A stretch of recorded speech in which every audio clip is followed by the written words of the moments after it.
सतगुरु रूपी पानी उस घड़े में तब विराजमान होगा जब वो घड़ा पूरा पक्का हो जाए।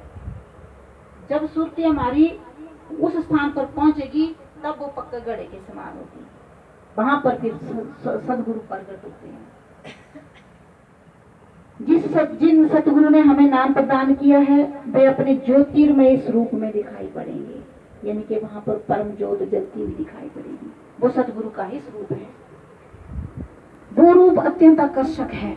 उसमें हमारी सुरती जैसे छोटा सा बच्चा जब पैदा होता है तो कहीं दीपक जला हो तो उस दीपक को ही देखता रहता है एक टक, क्योंकि वो ज्योति इतनी आकर्षक है। उसने वो अंदर वो ज्योति, क्योंकि इतने कुंभी नरक में वो रहता है, वो परमात्मा ज्योति स्वरूप में प्रकट होता है अंदर और उसकी सुरती को वो पकड़ के रखता है और वो अपने सुख दुख को भूला रहता है वो बच्चा। तो परमात्मा गर्भ में भी हमें संभालते हैं, लेकिन जब हम बाहर निकलते हैं तो फिर हम भूल जाते हैं उस बात को, क्योंकि बाहर इतनी माया है वो हमें बुला देती है। सब कुछ इतनी प्रबल माया है कि सदगुरु हमें बार बार सचेत करते हैं, हम फिर भी भूल ही रहते हैं, हमें वो याद आता ही नहीं है। कहते हैं तुलसीदास जी उनकी महिमा करते हुए, श्री गुरु पद नखमणि गण ज्योति सुमिरत दिव्य दृष्टि ही होती। जब गुरु महाराज जी के चरणों का हम ध्यान करेंगे तो संत महान पुरुष गोस्वामी तुलसीदास जी कहते हैं कि उनके चरणों के एक नख का प्रकाश करोड़ों मणियों से भी ज्यादा है। करोड़ों मणियों से भी ज्यादा प्रकाश है एक नाखून का। गुरु महाराज जी के चरणों के एक नाखून का प्रकाश करोड़ों मणियों से भी ज्यादा है वहां पे।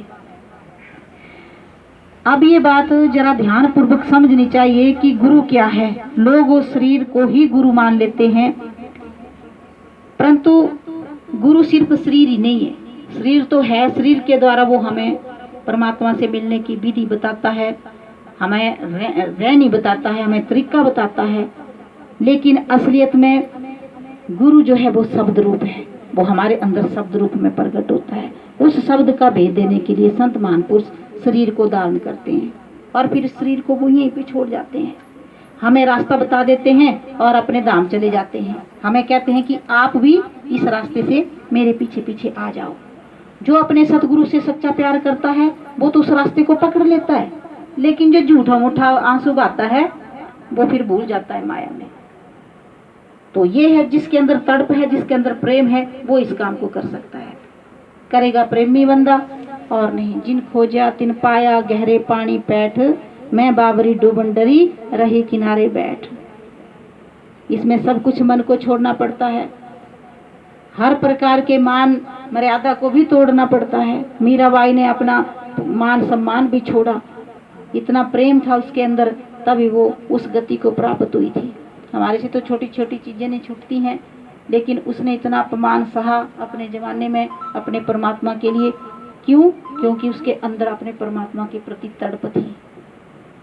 जिसको अपने हृदय में प्रेम रूपी तड़प पैदा हो गई, विरह पैदा हो गया, उसको फिर दुनिया की कोई ताकत रोक नहीं सकती है। बस उसकी कमी है हमारे अंदर।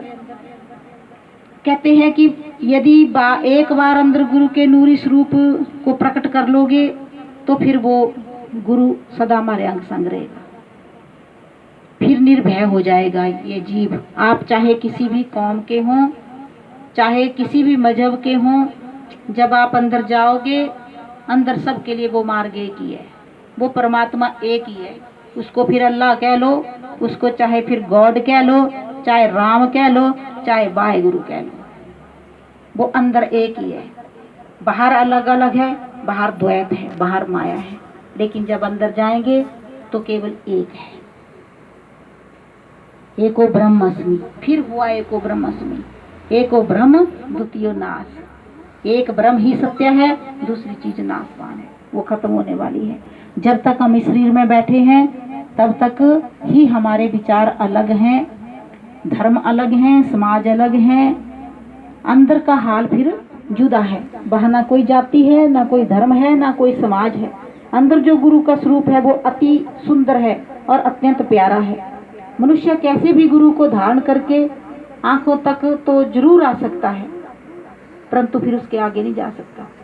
जैसे हम अपनी मन मर्जी का गुरु धारण कर लेते हैं, कि हम इसके पास नहीं जाएंगे, वही ये तो ऐसा है वैसा है। अपनी परख से जब हम अपनी पसंद कबले गुरु चीना देही का सतगुरु चीना नाही, 84 के जाल में फिर भटका खाही। जो सतगुरु के देह को देखते हैं वो नहीं फिर पार हो सकते।